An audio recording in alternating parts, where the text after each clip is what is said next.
acompaña en esta ocasión el señor Carlos Navarrete Ruiz, del trabajo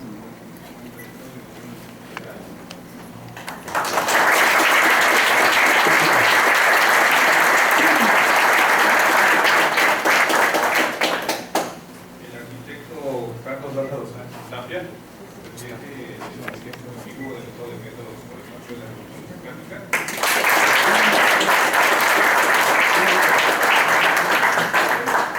El maestro Ricardo Libor, maestro investigador de la Facultad de Ciencias Políticas y Sociales de esta universidad.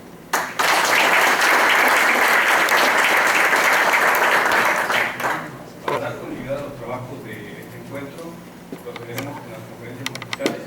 La primera a cargo del señor Carlos Navarrete. Tenemos la palabra.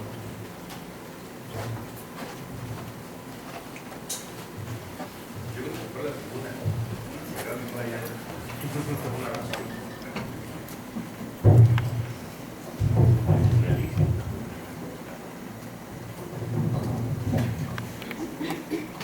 Estimados señores, muy buenos días.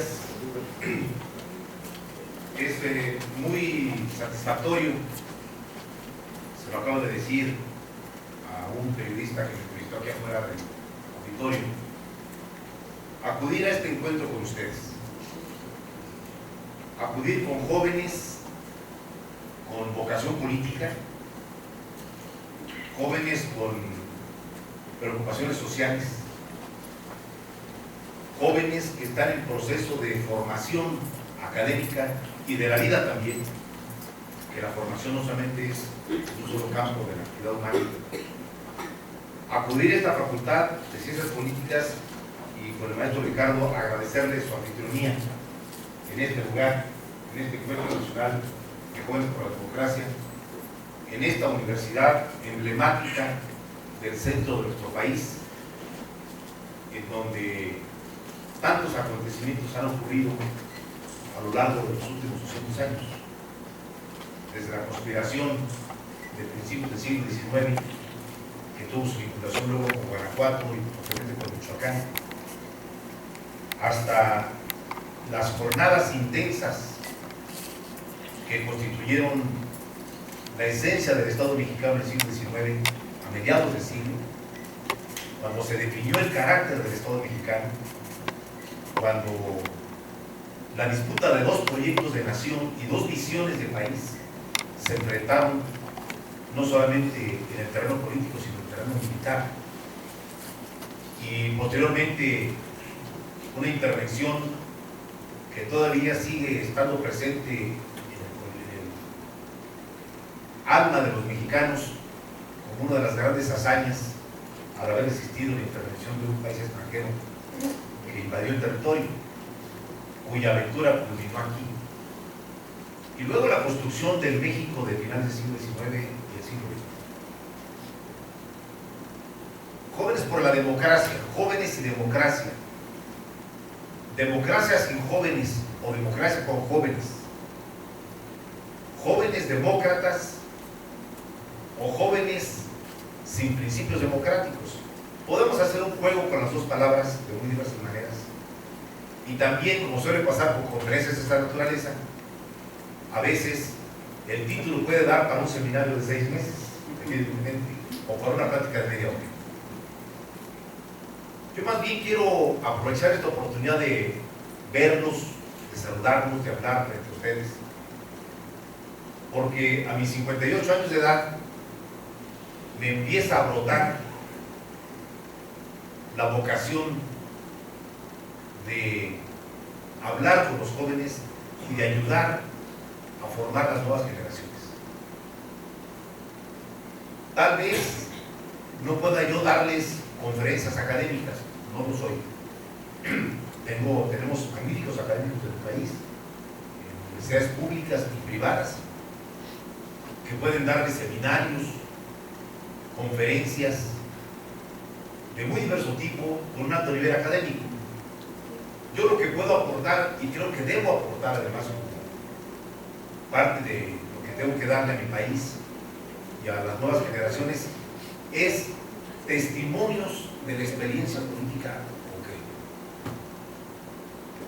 experiencias vitales de un joven mexicano nacido en el Bajío, que a los 10 años descubrió su vocación política instintiva y accidentalmente, que 5 años después empezó a ejercerla y que 5 años después, a los 20 años de edad, su inquietud lo llevó a la militancia política en tiempos 1975, en el que no había sistema de partidos en México real, no había democracia electoral, no había acceso a los medios de comunicación, las elecciones estaban en manos del gobierno, el país era un país prácticamente monótono. Y de 1975 al 2013, en estos 38 años, el país se ha transformado. ¿Cómo se ha transformado el mundo, por cierto? No olviden que en los últimos 50 años se ha descubierto más conocimiento, se ha creado más conocimiento que en toda la historia de la humanidad. De este tamaño son los cambios que el país y que el mundo sufre. Tiene, para bien y para mal, que de todo hay. Bueno, en esos 38 años, México ha sufrido una transformación social y una transformación política y una transformación de su sociedad, sin duda alguna, muy importante. Y por eso, me parece que transmitir, platicar, exponer lo que ha venido ocurriendo en estos años y cuál es la circunstancia en la que se encuentra el país puede ser valioso para jóvenes como ustedes. Empiezo animándolos en su vocación política. Antes que nada, su presencia aquí y no la de otros jóvenes, incluso que hayan sido convocados, demuestra que en cada uno de ustedes hay un ser humano con una mente abierta a las realidades del mundo, a las realidades de México, a su realidad concreta, a su realidad. Su presencia aquí es la prueba de que son jóvenes, hombres y mujeres, con inquietudes, con vocación, con preocupaciones, con deseos de aprender para transformar, de formarse para influir, de saber para construir alternativas. Jóvenes como ustedes son, en primer lugar, estoy seguro, jóvenes inquietos, pero también profundamente inconformes. No están conformes con el país que tenemos. No están satisfechos con lo que se ha construido desde el siglo XIX y el siglo XX, lo que va del siglo XXI. Las estructuras económicas del país no los satisfacen. Tampoco los satisfacen el cómo la sociedad mexicana se ha venido desarrollando en todo este tiempo. Pese a que México se moderniza, México crece, México se abre al mundo, México se convierte en un país emergente en el concierto mundial, como suele pasar, crecimiento económico no es automáticamente igual a distribución equitativa del ingreso. Se puede tener democracia con regímenes autoritarios. Se puede tener democracia con crecimiento económico. Y se puede tener democracia sin crecimiento económico. Y se pueden tener regímenes autoritarios exitosos económicamente y fracasados económicamente. Hay ejemplos en el mundo de muy diversos tipos. Bienvenidos, muchachos, pásenle. Por lo tanto, analizar lo que pasa en México, tener la preocupación de estudiar esto es de la mayor importancia. Y déjenme empezar a desarrollar algunos temas que tengo interés en. México pasa por una situación de claroscuros. Por cierto, mi primera sugerencia práctica es aprendan a no ver el análisis político y social en blanco y negro. Y por lo tanto, a no hacer política en blanco y negro. La realidad del mundo no es así. La lucha política no es así tampoco. Cuando se ven las cosas en blanco y negro, se cae en el maniqueísmo, en la manipulación, en el simplismo de la análisis. Esto es bueno y esto es malo.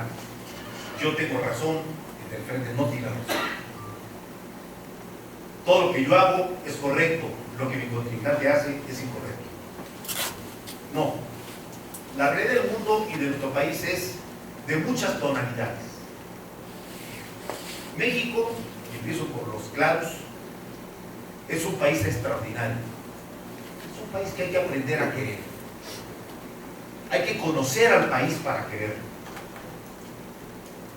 Esto es como los noviazgos o las relaciones de pareja. No se puede querer al de enfrente o a la de enfrente si no se le conoce. Las relaciones por internet son cosas modernas, pero no tienen nada que ver con la relación interpersonal. Los noviazgos por internet son un buen juego, pero se necesita el contacto directo. Hay que conocerse. Y a nuestro país hay que conocerlo para quererlo.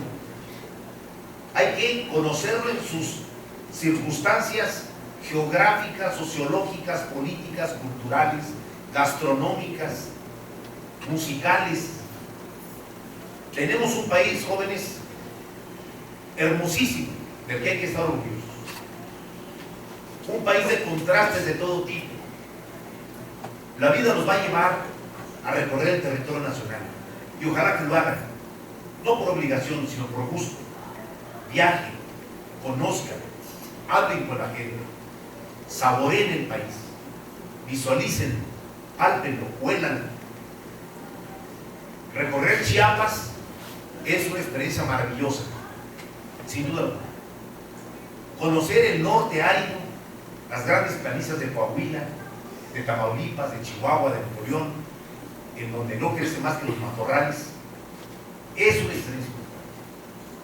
Conocer las costas del Golfo, del Pacífico, conocer las sociedades, irse a la sierra, bajar los valles, conocer el Bajío, están los Altos de Jalisco, conocer la cultura yucateca, la del sureste, ir a Baja California, conocer la maravillosa experiencia de navegar por el Golfo de Cortés, el Golfo de California.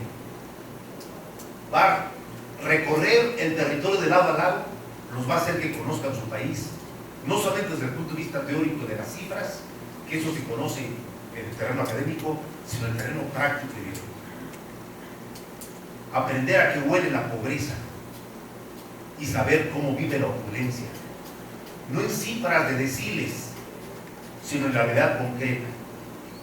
Saber que en un solo lugar, en Cancún, apenas 3 kilómetros de diferencia, 3 kilómetros de distancia, hacen la diferencia entre los grandes hoteles de la zona hotelera, en donde el turismo nacional e internacional disfruta enormemente Cancún, con veleros, con vida de primer mundo, y apenas a 3 kilómetros de distancia, en las zonas pobladas por los trabajadores, hace falta todavía agua potable, transporte público, vivienda digna, aire acondicionado para los calorones que hay por ahí.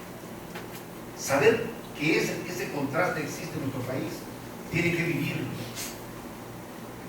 Meterse a los mercados públicos, saber cómo es México con sus colores y sus sabores, saber cómo se cultiva lo que consumimos en el país, la enorme riqueza de la producción mexicana, que muchos países del mundo querrían tener como su patrimonio y no lo tienen. Muchos, nosotros tenemos. Ya no hablo de las riquezas que el país tiene, la riqueza pesquera, la riqueza petrolera, la madera, todo lo que tiene el país, las minas, y que es una riqueza que la naturaleza nos dio como nación. Conozcan eso, vivan el país desde el punto de vista del conocimiento teórico, pero vívanlo también desde el punto de vista del contacto directo con su realidad. En segundo lugar, decirles que cuando se conoce el país, cuando se le vibra, cuando se le siente, uno localiza el primer oscuro. Somos un país hermoso, un país rico, un país intenso, un país con tradiciones hermosas, de una gran riqueza, pero también somos un país de contrastes. Somos un país. Tenemos siglos con este fardo de la desigualdad. Desiguales eran las sociedades antes de la conquista. No eran sociedades democráticas. Solo hay que conocer lo que nos dicen cuando recorremos el centro de la Ciudad de México, como en el Palacio de Moctezuma se colocaban 200 platillos diarios diferentes para que el emperador comiera. Y como nos platican que el primero que entraba era el emperador a sentarse a la mesa con 200 platillos de todo tipo. Después entraban los sacerdotes a comer, después los guerreros y después el resto de la corte. Pero apenas saliendo del palacio de Moctezuma, la forma como vivía el resto de la población distaba mucho de cómo vivía la corte.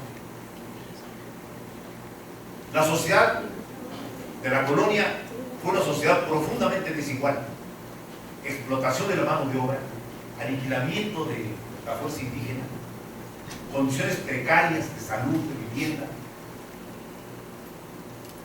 trabajo esclavo prácticamente para construir la riqueza que la colonia construyó, la explotación que esta parte del territorio sufrió para enviarla a España, 300 años de coloniaje que hizo profundamente desigual con las castas, con los derechos de los españoles, de los criollos, de la población original, un sistema totalmente desnivelado de categorías de ingresos y condiciones. Y el siglo XIX no mejoró sustancialmente. Mantuvo diferencias notables, empezando por la diferencia de oportunidades, la diferencia de educación, la diferencia de la propiedad, la concentración de las tierras, de las riquezas, en familias muy poderosas que generaron después el sistema de la concentración de la propiedad, después de las leyes de reforma, la desamortización de los bienes de la iglesia, la confiscación de los bienes comunales de las comunidades indígenas, la venta de miles y miles de hectáreas, de millones de hectáreas, la concentración de la propiedad en las haciendas porfiristas y un sistema profundamente desigual de familias. Entonces no se decía así, pero es muy parecido ahora, en el 10º decil, incorporando el mayor ingreso de la propiedad, de la riqueza, de las decisiones políticas, y 9 deciles hacia abajo, muy compactados en la sobrevivencia práctica, sin acceso a la educación, a la salud, a la infraestructura, a los bienes que el país necesita. Vino la revolución y vino una mejoría sustancial, hay que decirlo con claridad. Aquí es donde les digo que no hay que ver en blanco y negro. La revolución significó un cambio importante en México. Y los regímenes del año 20 al año 2000 tuvieron posibilidad de transformar de manera importante esta realidad mexicana, pero mantuvieron niveles de desigualdad grandes. Vino la alternancia política en el 2000, vino otro partido que gobernaba, el que se fue a la oposición regresó al gobierno en el 2012 y sin embargo los niveles de desigualdad se siguen manteniendo. Les doy un dato. A propósito de la reforma sanitaria que está discutiendo en la Cámara. Según las cifras del INEGI, en los 10 deciles que se divide el ingreso de la población, del decil 1 al decil 9, los ingresos andan entre 1.800 pesos y 21.580 pesos mensuales. El 90% de la población vive y sobrevive con ingresos de esta naturaleza. Menos de 2.000 pesos, un poquito más de 20.000 pesos. Ahí está el grueso de la población, el 90%. Y es en el decil 10 donde empiezan a ver los saltos espectaculares. El decil 10 podría subdividirse en otros 10%. Podríamos hablar del decil 10.1, que ya va de los 21.580 hacia los 25.000-30.000, o del decil 2, que ya supera los 60.000-70.000 pesos de ingreso, o el decil 3, que empiezan ya los ingresos de arriba de 100.000 pesos mensuales. Y así nos vamos hasta ir al decil 10.10, en donde están los muy ricos de México. Son pocos, pero ganan mucho. No pesan en la población estadísticamente, pero se miden en puntos del PIB prácticamente. Son los grandes propietarios de las empresas, los que están en la bolsa, los que tienen alianzas internacionales, los que tienen participación diversa en toda la economía del país. Esa es la desigualdad. Pero no solamente hay desigualdad económica, hay desigualdad de oportunidades. Muchas desigualdades se nos acumulan a lo largo de estos siglos, y en el siglo XXI no han disminuido. Las desigualdades en las oportunidades son fabulosas. Hoy se nos agrega una más: la desigualdad en el acceso a la tecnología. A principios del siglo XX, saber leer, escribir o no saber era la gran diferencia. Era lo que te permitía poder acceder a otros niveles de oportunidades. Quien no sabía leer ni escribir estaba condenado al pionaje, al surco, a las jornadas de 14 horas diarias, 15, con pago en especie de maíz y frijol, a ordeñar, la vida del campo dura siempre. Hoy, a principios del siglo XXI, la diferencia consiste no en quién sabe leer y escribir. Es más, ni siquiera quién tiene acceso a la primaria, a la secundaria o al bachillerato. No, hoy la diferencia que se nos ha acumulado es quién tiene acceso a la tecnología y quién no. Un niño o un joven que tiene acceso a la tecnología, a internet, a las redes sociales, tiene una visión del mundo. Y quien no lo tiene, sufre un rezago de vida. Sufre un rezago de vida. Y hay apenas poco más del 30% de la población con acceso a internet. Y el 70% lo tenemos sin acceso a ello. Es decir, las desigualdades son enormes en el ingreso, en las oportunidades, en el acceso a la educación. El acceso a la educación se ha ampliado sin duda alguna en el siglo XX y en el siglo XXI. Pero aún México tiene el reto de dar cobertura universal, de acceso universal a la educación media superior, y desde luego a la mejoría de la calidad educativa, que ustedes saben que es el gran debate que tenemos en este momento con las jóvenes.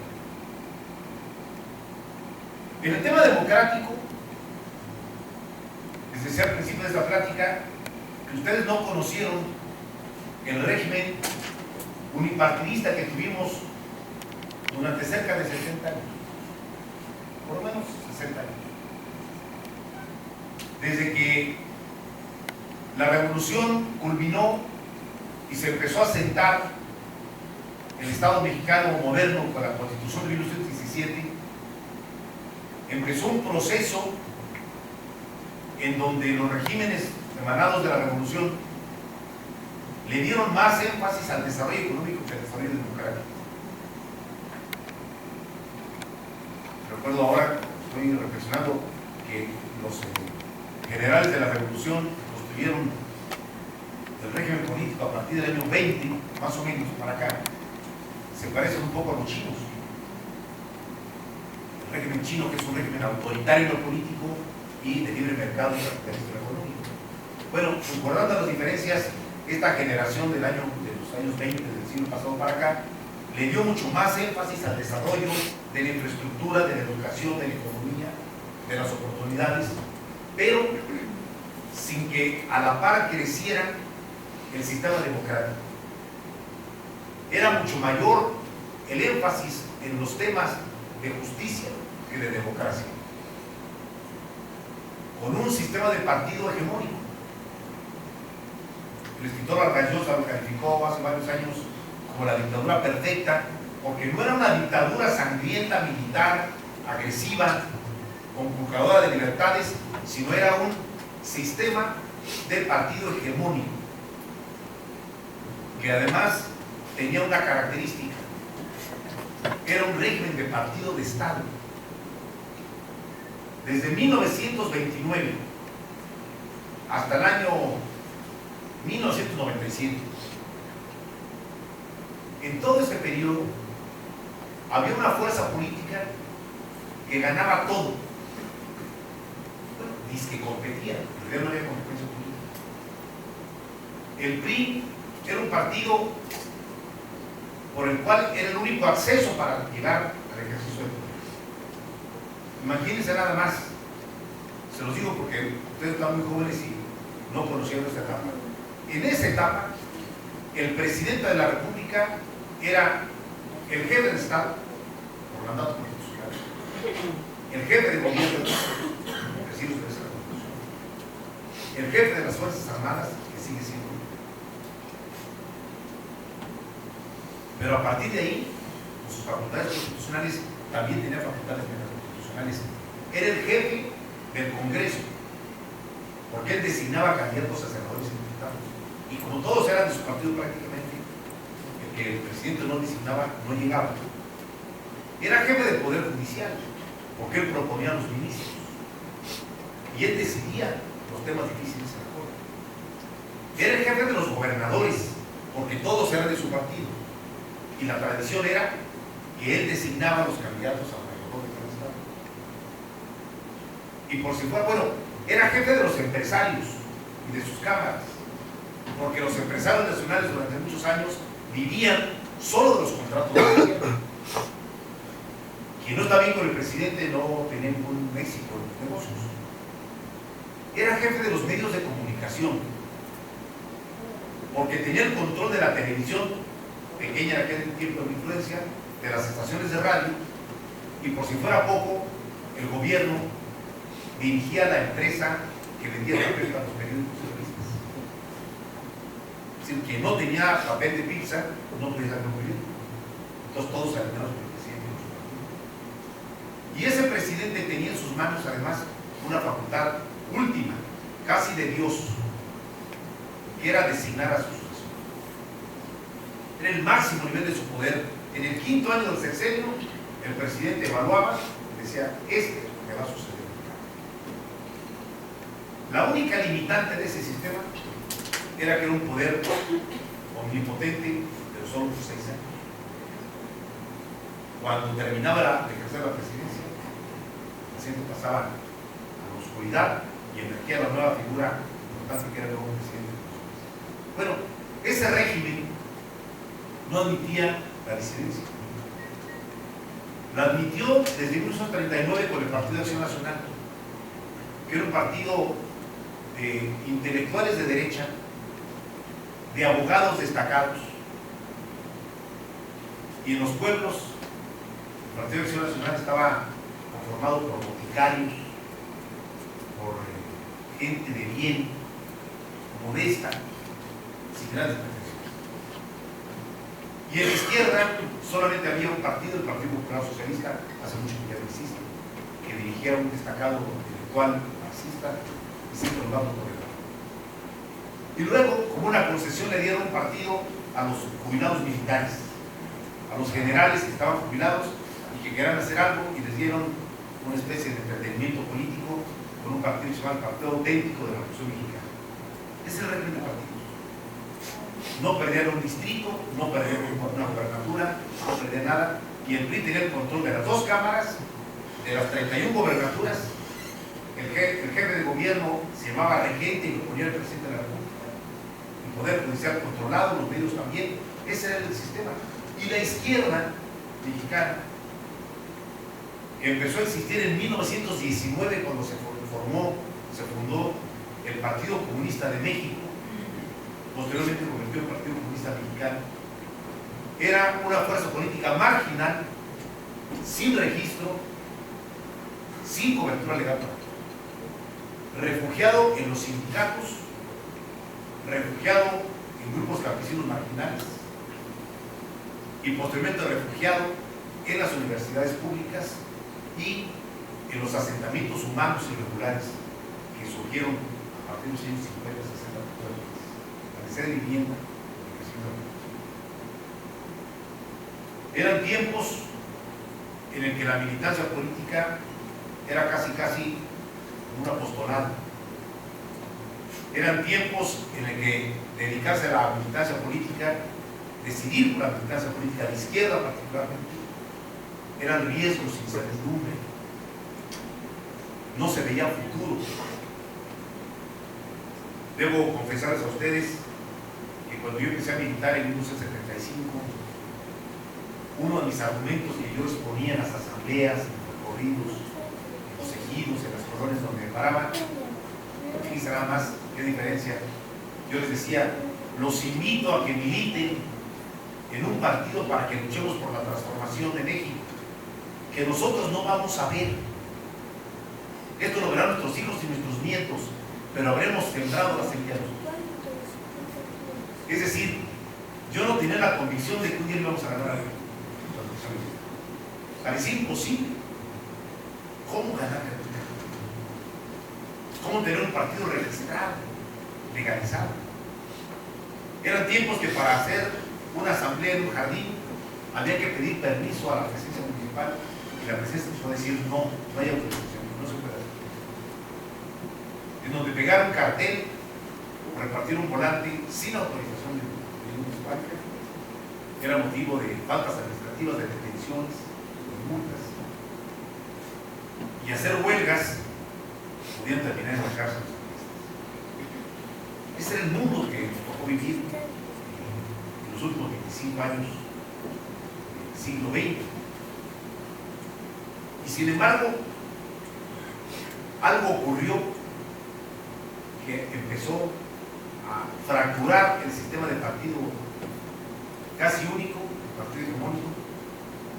Como suele pasar en los grandes imperios y en regímenes de esta naturaleza, la fractura se dio desde dentro, no fue desde fuera. En 1987 terminaba el régimen de Miguel de la Madrid, el inicio de la tecnocracia en el país, la adopción de fórmulas en aquel tiempo muy en boga, muy exitosas en algunos países, las reformas neoliberales, en Gran Bretaña, en Estados Unidos, que corrieron por el mundo como fórmulas únicas: achicamiento del Estado, disminución del gasto público, eliminación del déficit, la concepción de que cada quien debe salir por su propio esfuerzo, el Estado debe replegarse solo a las tareas básicas y el individuo debe sacar su esfuerzo propio, progresar por sí mismo, no porque el Estado esté detrás de él. Llegaron aquí a pasearlo en México con un eslogan que decía: solo tanto Estado como sea necesario y tanto iniciativa privada como sea posible.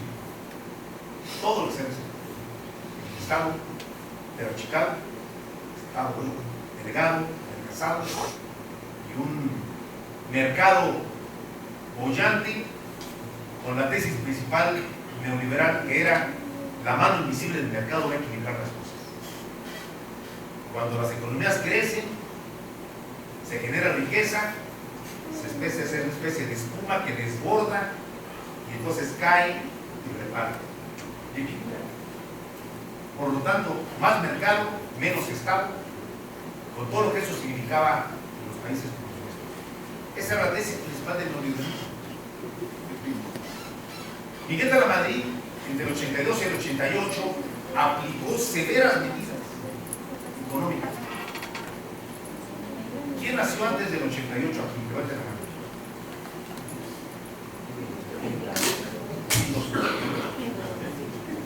En el 87, en 1987, traíamos inflación del 195%. devaluación de la moneda. Se ven los problemas con los créditos, recorte del personal público, ceses de funcionarios públicos, de empleados públicos. Una situación terrible que llevó pocos años después a tener que quitarle 3 ceros a la moneda. Ya cualquiera traía 10 mil billetes de euros para comprar pan. Si se nos había disparado la inflación a tales proporciones, que la situación era bastante complicada. Y las fórmulas eran brutales. Las fórmulas neoliberales se aplicaron como aplicó la civilización, la España colonial con la Nueva España, con sangre, fuerza de imponer, y hubo un rompimiento al interior del grupo en la sucesión de 1988. O se prolongaba el régimen neoliberal o había un giro en las políticas que se habían planteado. Un rompimiento en la concepción económica primero, pero también política. ¿Política por qué? Porque hubo un sector del PRI que no aceptó el derecho del presidente a designar sucesor, que era el cenit del poder presidencial, y que cuestionó el derecho de la Madrid de imponer candidato. ¿Por qué? Porque estaba muy cantado que el candidato de Madrid era un joven tecnócrata, bien formado en el terreno de la economía y de la administración pública, brillante, que había hecho trabajos muy importantes en el Plan Nacional de Desarrollo con el presidente de Madrid, que había mostrado capacidad técnica, que estaba por encima de los políticos tradicionales del PRI por su preparación, por su capacidad, por los conocimientos que había logrado adquirir en el extranjero, por su visión global, que era secretario de Programación y Presupuesto. Y el presidente, contra todo y contra todos, decidió que fuera su sucesor. Y lo nombró candidato a la presidencia en diciembre del 85. Carlos Salinas de Gortari. Y esto generó una rebelión interna en el Partido Gobernante, una fractura desde abajo. Una circunstancia histórica terminó confluyendo en este fenómeno. El personaje que encabeza la rebelión contra esta decisión es un personaje con un apellido, con un peso histórico extraordinario en México. El hijo del general Lázaro Cárdenas, Cuauhtémoc Cárdenas Solórzano, que tenía 2 años de haber terminado la gobernatura de Michoacán y que decidió enfrentar la decisión del presidente de designar su sucesor con un planteamiento: hay que reorientar la política económica del país. No es posible 6 años más por el Madrid. Y 2, le agregó el tema democrático. No es posible aceptar que el presidente designe. Esta tradición hay que acabarla. En ninguna parte, en ninguna ley está establecido que el presidente designe a su sucesor. Entonces cuestiona el elemento fundamental del presidencialismo mexicano y tiene una respuesta extraordinaria desde abajo. Hoy ustedes ven campañas en televisión, en espectaculares, en grandes eventos. No, en aquel tiempo no había acceso a la radio, no había acceso a la televisión, no se podían pagar spots, no se podían tener espectaculares, entre otras cosas, porque no había recursos. Y Cuauhtémoc Cárdenas hace una campaña de tierra, recorriendo pueblo por pueblo, convocando a la gente con sonidos destartalados y lugares donde se podía, y oh sorpresa, tiene una respuesta extraordinaria de eso. En 7 meses de campaña, a Cuauhtémoc Cárdenas la reconocen el 30% de la población. Sin medios, sin televisión, sin radio, sin recursos, sin estructura, sin organización y sin partido propio. Porque Cuauhtémoc Cárdenas convocó a un frente donde estaba el Partido Mexicano Socialista, el Partido del Frente Cardenista de la Revolución Nacional, el Partido Popular Socialista y el Partido Democrático de la Revolución Mexicana. Y ese frente de 4 partidos débiles todos, pero con la figura de Cárdenas, logra simbrar a México. digo, para mí, que ahí empezó el proceso de transición democrática. Ese proceso inacabado, que lo abrimos en el 88 y no hemos terminado de cerrarlo en el 2013, 25 años después, dio comienzo a una transformación que hoy nos lleva a tener una democracia defectuosa, pero democracia. Otra vez regreso, no regresemos a blanco y negro. Escucho desde la izquierda algunos discursos que dicen que México no tiene democracia. Eso no es cierto, porque no valoran lo logrado. Aquí hay régimen de partidos, aquí hay separación de poderes por primera vez en muchísimo tiempo. Si algo trajo como positivo la alternancia en el 2000, es que el presidente, desde el 2000 hasta ahora, ya no es jefe del Congreso, ya no es jefe de la Suprema Corte, ya no manda a los gobernadores, entre otras cosas, porque ya los gobernadores no solamente son de un solo partido, son de tres. Y los ministros ya aprendieron a ser autónomos, ya toman decisiones sin ver qué encaja con el presidente. Y en las cámaras, desde el 97, en la Cámara de Diputados y desde el 2000 en el Senado, el presidente no manda.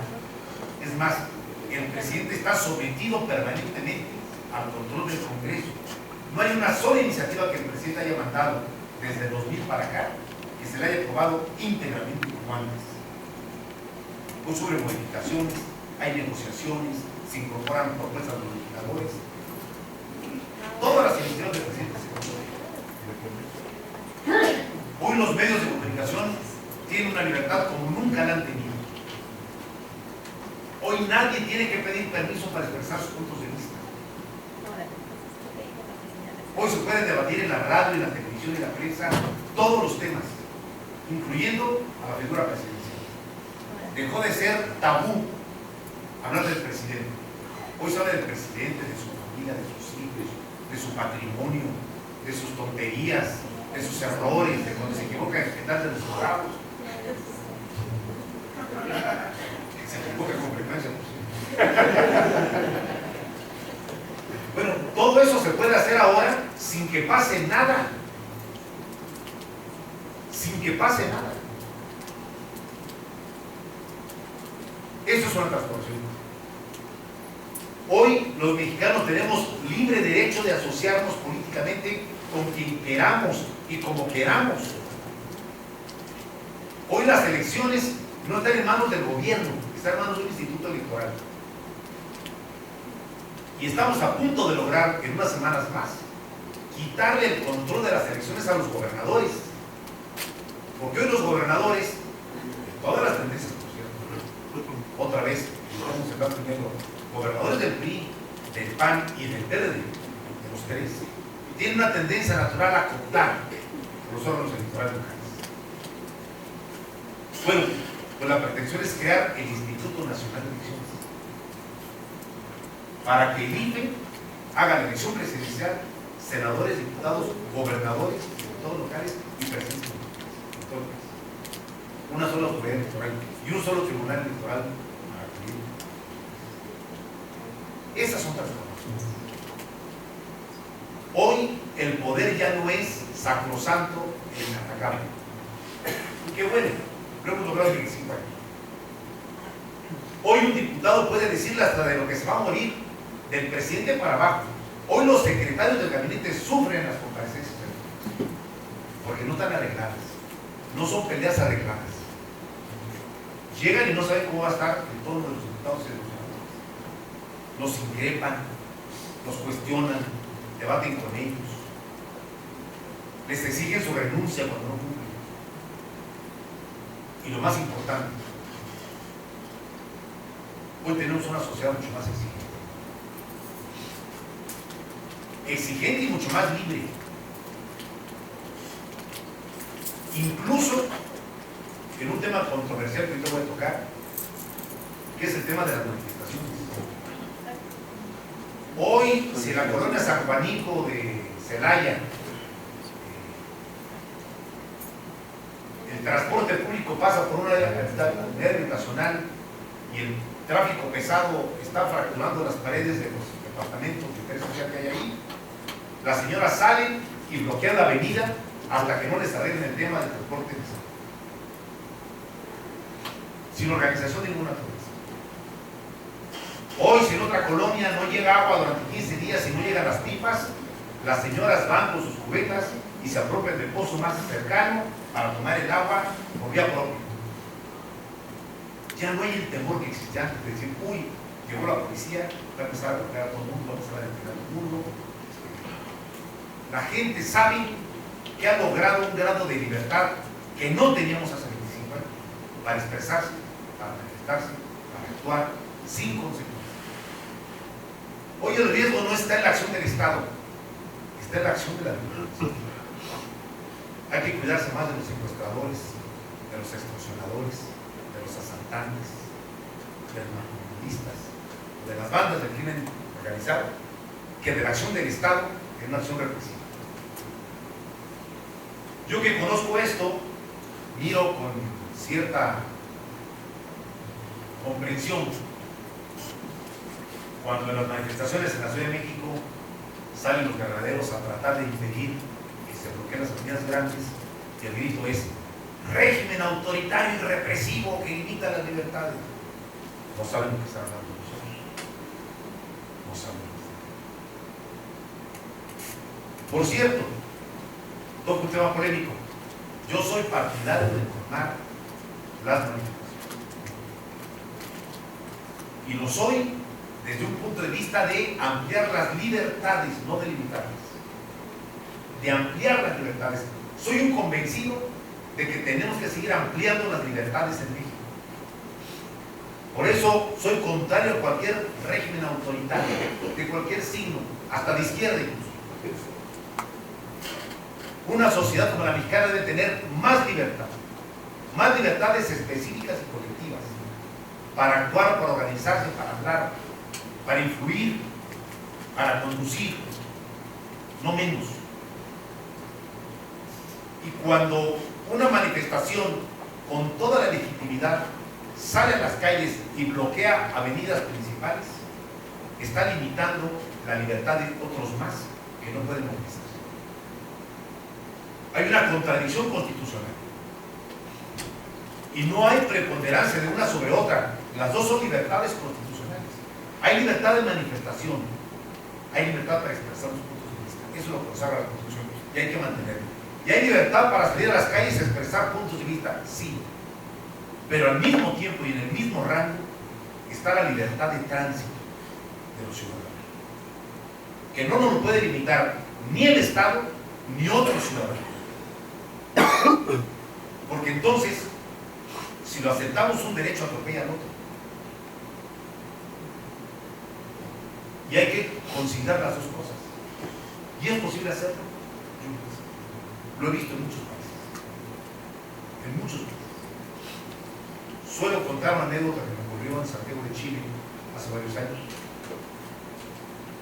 Fui a un encuentro parlamentario, me reuní con los senadores del Partido Socialista Chileno y luego nos invitó la presidenta Bachelet, su anterior gestión, al Palacio de la Moneda a una visita.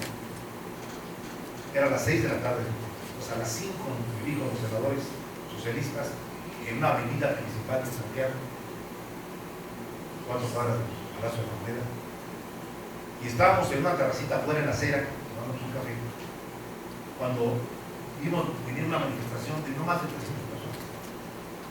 Las manifestaciones en el mundo son casi iguales: banderas, pancartas, tambores, consignas. Y de pronto la manifestación que venía por las aceras de la calle, venían por las dos aceras caminando, se bajaron a los dos carriles de la calle. Y exactamente frente a nosotros se instalaron, hicieron un centón, bloquearon los dos carriles de la avenida, todos sentados, no era más imposible. Entonces un senador dijo: ¿sabes qué? Vamos a meternos porque quiero ver carrera. ¿Por qué no nos vamos a? Nos metimos a café, a vitrina. Y en un minuto Llegaron 3 tanquetas de los carabineros de Chile,